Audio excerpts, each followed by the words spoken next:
Chérie, je tenais aussi à t'informer que je reprends mon travail le lundi prochain. Tout est déjà réglé. Chérie, on en a déjà parlé plusieurs fois. Je ne veux pas que tu travailles. Je refuse de partager ma femme avec un quelconque travail. William, tu sais combien je tiens à mon travail de journaliste. C'est une part importante de ma vie. Je ne peux pas l'abandonner. Mais tu n'as pas besoin de travailler. Nous avons assez d'argent. Tu pourrais rester à la maison, t'occuper de moi et de notre enfant. Ce n'est pas une question d'argent. Ce travail est ma passion. J'aime ce que je fais.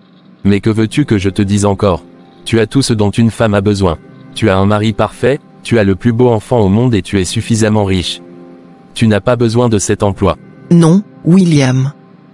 Ce n'est pas moi qui suis riche, c'est mon père. Je ne veux pas m'accrocher à la fortune de mon père. Le journalisme est une passion qui m'obsède chaque instant. Mais tu es l'unique enfant de ton père. Toute sa richesse te revient légitimement que tu le veuilles ou pas. Je ne fais pas ce travail pour l'argent. Je le fais parce que j'aime ça. C'est une partie de moi. Et notre amour, alors, il doit passer avant tout. Pense à nous, pense à notre petit garçon, nous avons besoin de toi à la maison. Je pense à nous, William. Mais me demander d'abandonner ma passion, c'est me demander d'abandonner une partie de moi-même. Alors, tu es prête à sacrifier notre bonheur pour ce travail? Ce n'est pas un sacrifice, c'est un équilibre. Mon travail me rend heureuse, et quand je suis heureuse, je suis une meilleure épouse et une meilleure mère. Et si ton travail te mettait en danger? Le monde du journalisme peut être dangereux. Je prends des précautions. Je suis consciente des risques, mais ils font partie de ma passion. Je ne peux pas supporter l'idée que quelque chose t'arrive. Je t'aime trop pour ça. Et tu es trop importante pour notre famille. Et moi, je t'aime assez pour vouloir être moi-même. Je veux te montrer que je peux être une femme épanouie et une mère dévouée. Renoncer à ma passion serait renoncer à une partie de moi-même, et je veux que notre fille voie sa mère accomplir ses rêves. Si c'est vraiment ce que tu veux, alors bonne chance.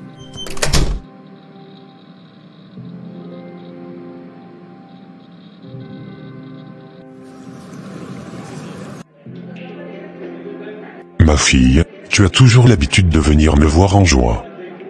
Mais cette fois-ci, ce n'est vraiment pas le cas. Alors dis-moi ce qui pèse sur ta tête. Papa, s'il te plaît, assieds-toi, j'ai besoin de te parler.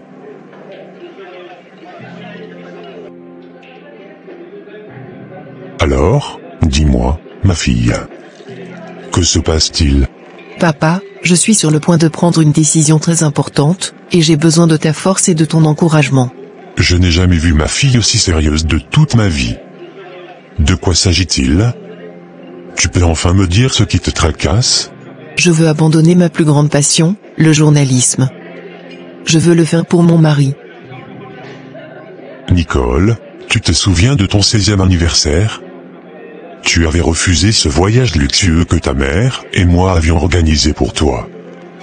Tout cela parce que tu voulais assister à ce fameux séminaire des nouveaux journalistes de notre région. Tu étais si déterminé que même nos objections n'ont pas pu te faire changer d'avis. Je me souviens bien, papa. Maman ne m'a jamais pardonné pour ce qui s'était passé ce jour. Depuis ce jour, j'ai compris à quel point ce métier comptait pour toi. Je me suis rendu compte que ce métier faisait partie de ta vie, et rien au monde ne pourrait le remplacer pour toi. Et maintenant, tu es prête à tout abandonner? Oui, papa. J'aime William et notre famille. Je pense que je dois faire ce sacrifice pour eux. Nicole, l'amour est une force puissante, qui nous pousse parfois à faire des choix difficiles, voire regrettables. L'amour véritable, cependant, ne doit pas nous faire perdre notre essence. Il doit nous encourager à être la meilleure version de nous-mêmes, tout en respectant nos passions et nos rêves. Mais papa, je fais cela par amour pour ma famille. Je veux qu'on soit heureux. Depuis que nous nous sommes mariés, c'est la seule chose que William me demande de faire, et il ne cesse de me supplier pour cela. Réfléchis bien, ma fille. As-tu vraiment envisagé ce que tu pourrais ressentir après avoir abandonné ta passion? Les regrets peuvent être des poids lourds à porter. L'amour véritable n'exige pas de renoncer à ce qui nous rend vivants. Il trouve un moyen d'intégrer ses passions dans la vie commune. Je suis venu ici pour que tu me donnes de la force et m'encourages, pas pour que tu remettes ma décision en question. Parfois, la vérité est difficile à entendre, mais je me sens obligé de te la dire. La sagesse ne consiste pas seulement à encourager les décisions, mais à les examiner de manière critique, pour s'assurer qu'elles ne conduisent pas à des regrets. Nicole, si tu décides de suivre cette voie, assure-toi que c'est une décision que tu pourras accepter, peu importe la situation. Papa, je veux juste faire ce qui est le mieux pour ma famille. Alors, fais ce qui est juste pour toi d'abord. Une Nicole épanouie et heureuse rendra sa famille heureuse. Prends le temps de bien réfléchir, et quoi que tu décides, sache que je te soutiendrai toujours.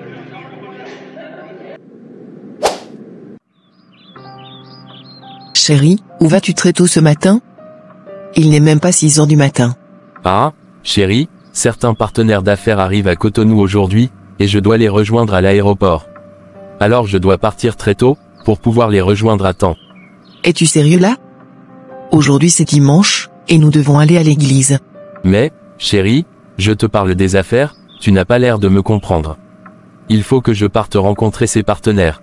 Et tout ça, pour faire fructifier les investissements que nous faisons.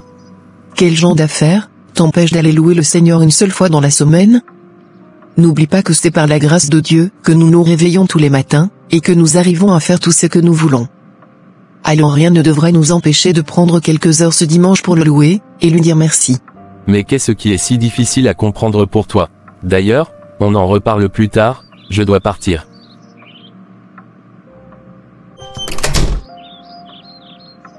Je ne comprends pas ce qui se passe avec William. Il trouve toujours des excuses pour ne pas aller à l'église les dimanches.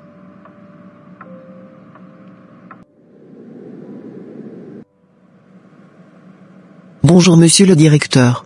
Bonjour madame, prenez place s'il vous plaît. Merci monsieur.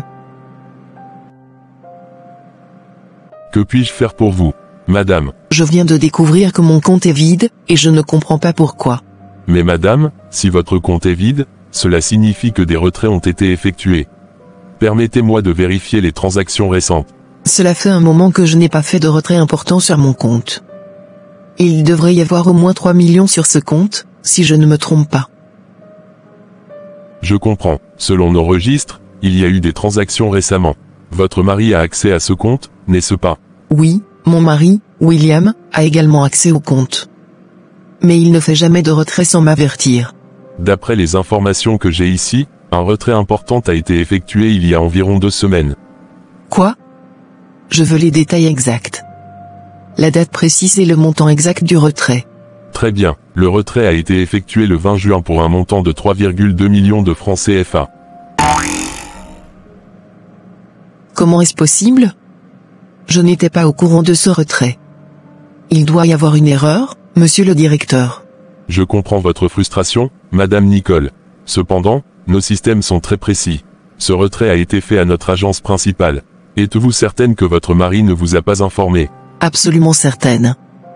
William me parle toujours de ce genre de choses. Il ne ferait jamais un retrait aussi important sans m'en parler. Madame, nous avons toutes les informations possibles sur tout ce qui se passe ici.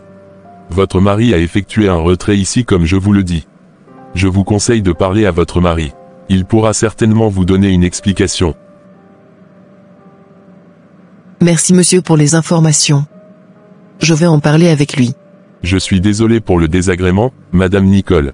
Si vous avez besoin de plus d'assistance, n'hésitez pas à revenir. Nous sommes là pour vous aider.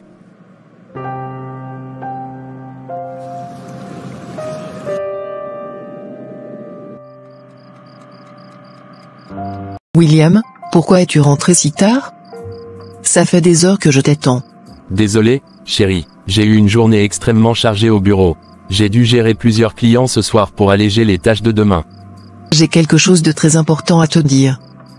Je suis allé à la banque aujourd'hui pour faire un retrait, et j'ai découvert que notre compte était vide. Peux-tu m'expliquer cela? Oh, j'ai oublié de te le dire. J'ai retiré l'argent pour faire certains investissements. J'aurais dû t'en parler, je suis désolé. Comment as-tu pu oublier de m'informer d'une chose aussi importante? William, plus de 3 millions? C'est incompréhensible. Je sais, c'est ma faute. J'étais tellement pris par les projets que j'ai complètement oublié de t'en parler. Je suis vraiment désolé. Non, William. Ça ne tient pas la route. Tu ne l'as pas oublié, tu l'as fait exprès. Pourquoi? Tu sais, Nicole, je fais de mon mieux. Mais je sais que tu penses que tout cela arrive parce que je n'ai pas les moyens de financer mes projets moi-même.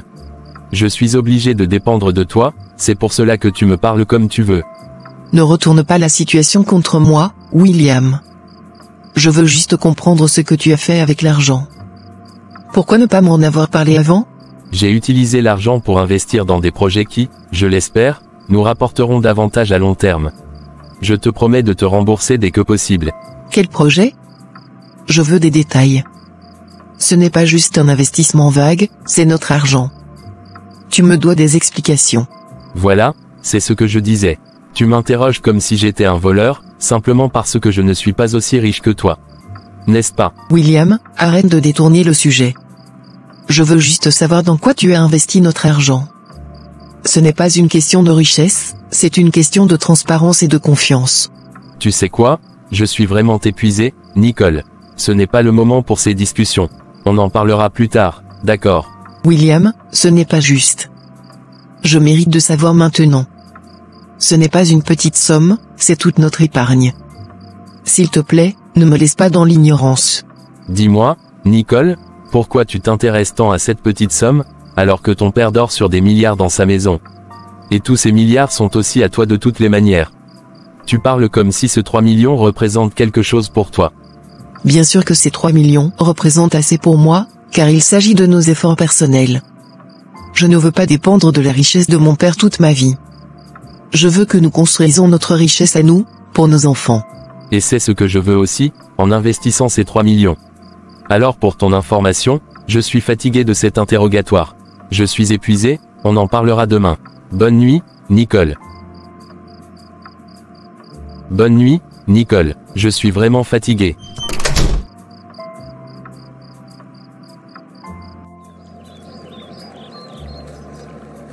Bonsoir madame. Bonsoir monsieur, que puis-je faire pour vous? Je suis venu voir votre mari. Mon mari? Y a-t-il un problème? Votre mari me doit de l'argent, il y a de cela près qu'1 an, mais il ne fait que raconter des histoires. Vraiment? Mon mari n'est pas encore revenu du travail. Lorsqu'il sera de retour, dites-lui que j'étais venu pour lui donner le dernier avertissement. La prochaine fois que je viendrai ici, ce serait avec les agents de police. S'il vous plaît monsieur, combien vous doit-il? Il me doit une somme de 1 300 000 francs CFA, et cela ne date pas d'aujourd'hui. S'il vous plaît, monsieur, calmez-vous. Je comprends votre frustration. Laissez-moi parler à mon mari et essayer de régler ce problème. N'impliquez pas la police. Madame, cela fait 1 an que j'attends. J'ai été patient, mais ma patience a des limites. Comment puis-je être sûr que cette fois-ci, vous allez vraiment faire quelque chose? Je vous en prie, faites-moi confiance. Je vais parler à William ce soir et m'assurer que tout sera réglé. Revenez dans 2 jours et je vous promets que vous aurez votre argent. 2 jours, vous dites? Êtes-vous sûr de ce que vous dites? Votre mari m'a trompé pendant 1 an. Je vous en supplie. Je vais tout faire pour que vous soyez payé. Je vous donnerai l'argent moi-même. Nous ne voulons pas de problème avec la police, et je comprends à quel point cette situation doit être frustrante pour vous. Très bien, madame. Je vous accorde ces 2 jours. Mais sachez que si je ne reçois pas mon argent cette fois-ci, je reviendrai avec les agents de la police. J'ai été trop patient jusque-là. Merci beaucoup, monsieur.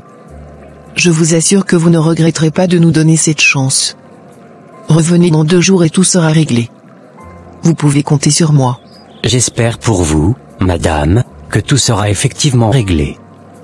Je ne veux pas en arriver à appeler la police, mais je n'aurai pas d'autre choix si cela continue.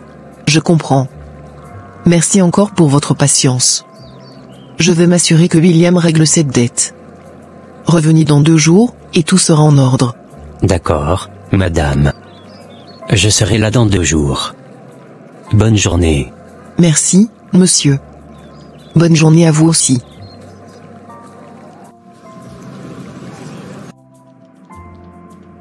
Papa, je suis désolé de venir te déranger comme ça, mais j'ai vraiment besoin de ton aide. Ma chérie, tu sais bien que je suis là pour toi, et je le serai pour toujours. Dis-moi ce que tu veux. Eh bien, papa, j'ai besoin d'un peu d'argent pour régler certains trucs de famille. C'est urgent. Nicole, tu n'as jamais eu l'habitude de me demander de l'aide financièrement. Qu'est-ce qui a changé? Est-ce que ton mari te met la pression? Ou bien tu veux juste l'aider? Non, papa, cela n'a rien à voir avec William. C'est juste des dépenses imprévues qui sont apparues. Je dois m'en occuper rapidement. Ma fille, je peux sentir qu'il y a quelque chose de plus. Tu sais que tu peux tout me dire, n'est-ce pas? Je suis là pour toi, peu importe la situation. Je sais, papa. C'est juste compliqué. Je préfère ne pas en parler pour le moment. Mais crois-moi, c'est vraiment important. Très bien, ma fille. Je ne vais pas insister. De toute façon, tout ce que j'ai est à toi. Tu as une carte bancaire en ton nom, n'est-ce pas? Oui, j'ai la carte, mais je ne voulais pas l'utiliser sans te demander d'abord. Tu n'as pas à t'inquiéter pour ça. Avec cette carte, tu as accès à l'un de mes comptes. Tu peux l'utiliser pour tout ce dont tu as besoin. Je te fais confiance pour en faire bon usage. Merci, papa. Je ne sais pas quoi dire. Tu es toujours là pour moi. Nicole, tu es ma fille. C'est mon devoir de m'assurer que tu ne manques de rien. Mais promets-moi une chose, si jamais tu as besoin de parler de ce qui te tracasse vraiment, n'hésite pas à venir me voir. Je te le promets, papa. Merci pour tout.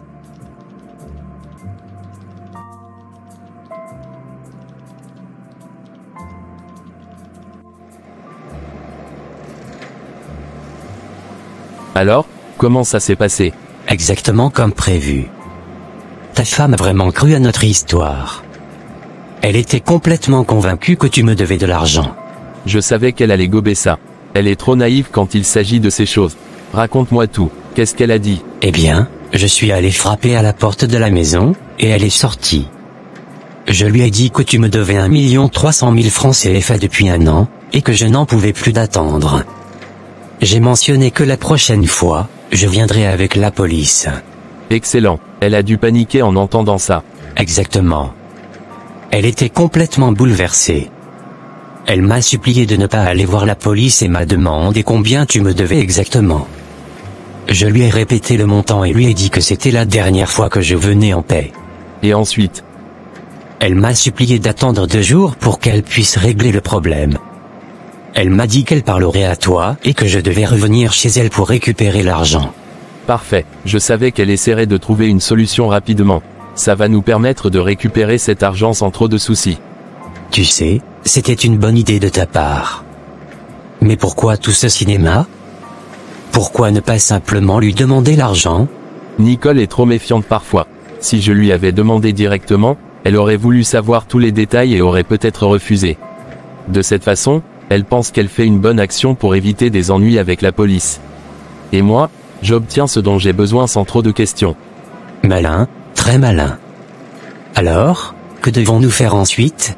Tu vas revenir chez nous dans 2 jours, comme elle l'a demandé. Elle t'attendra avec l'argent, on récupère la somme, et on se partage le butin comme convenu. Mais souviens-toi, sois convaincant. Si elle sent une quelconque hésitation ou incohérence, tout pourrait s'effondrer. Ne t'inquiète pas, je serai impeccable. Et toi, que vas-tu faire d'ici là? Je vais continuer à jouer mon rôle de mari aimant et préoccupé. Elle ne soupçonnera rien. D'ici 2 jours, tout sera réglé et nous aurons notre argent. Je dois aussi me préparer, parce qu'elle doit m'attendre à la maison, pour me bombarder avec des questions. Parfait. On se revoit dans 2 jours alors.